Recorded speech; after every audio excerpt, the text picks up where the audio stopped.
It was a cool Sunday afternoon in Brooklyn, New York.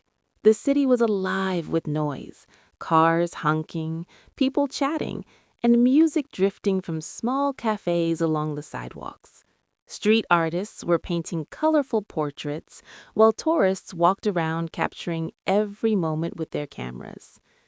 Among all this movement was a quiet teenage boy named Ethan Parker.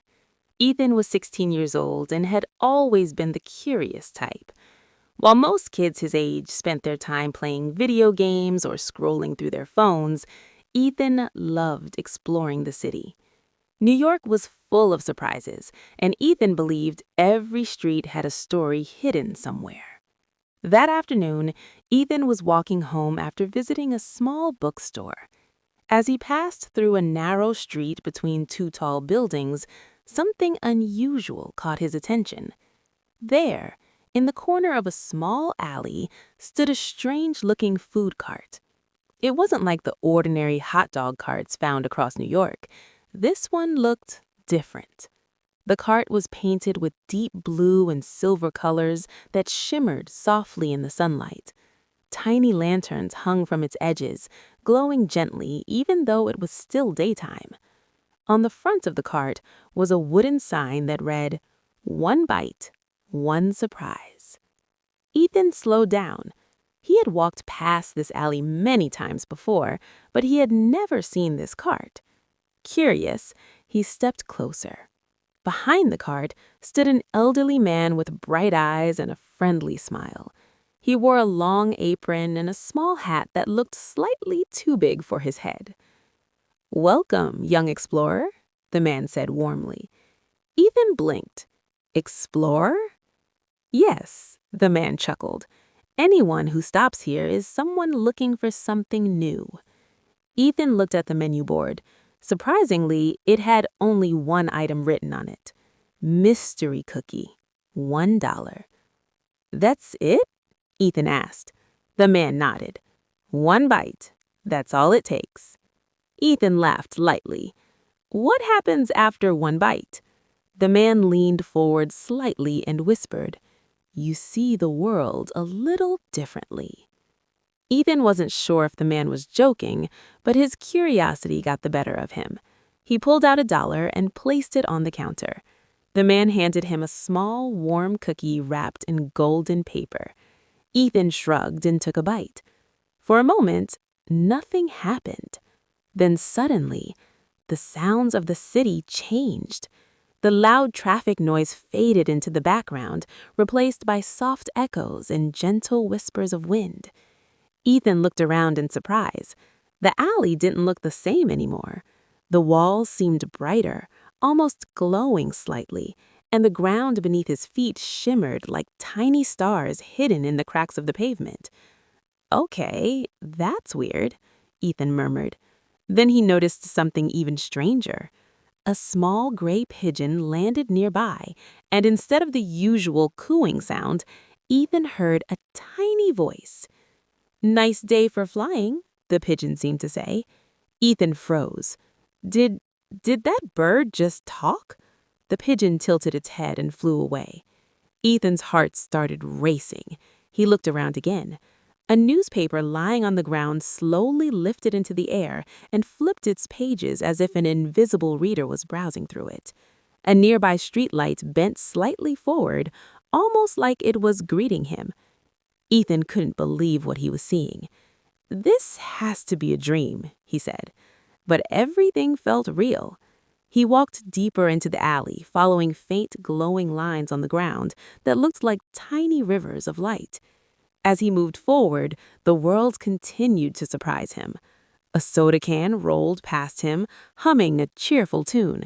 A small cat sitting on a box looked at him and simply said, "You look confused." Ethan nearly jumped. "Okay, now cats are talking too?" The cat stretched lazily. "Only for people who take the special bite." Ethan remembered the cookie. "Wait, so this is because of that cookie?" The cat smiled mysteriously and jumped away. Further down the alley, Ethan noticed something amazing. A small fountain was bubbling in the center of the space, But instead of normal water, the droplets sparkled in different colors as they fell: red, blue, green, and gold. The entire alley felt like a hidden world that no one else could see.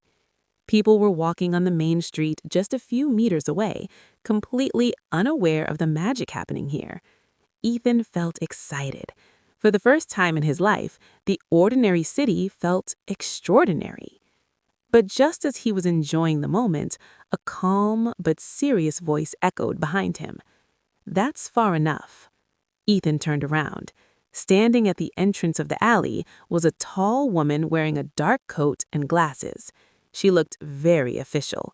She walked slowly towards the food cart.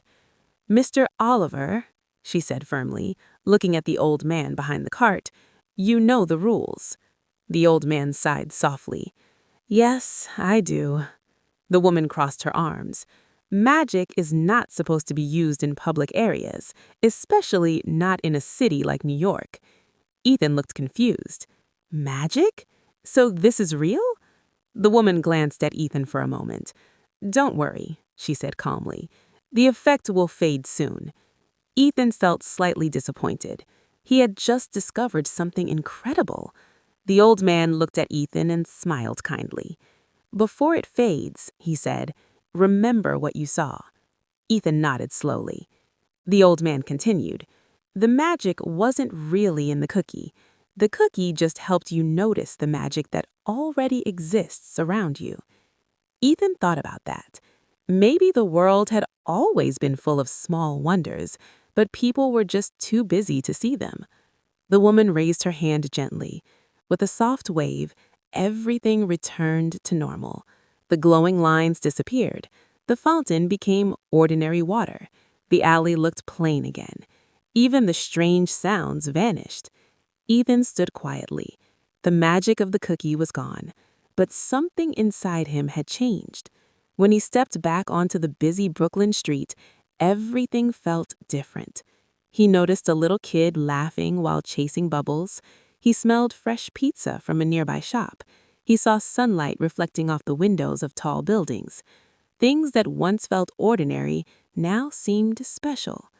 Ethan smiled. Maybe magic didn't need glowing lights or talking animals. Maybe real magic was simply learning to appreciate the world around you.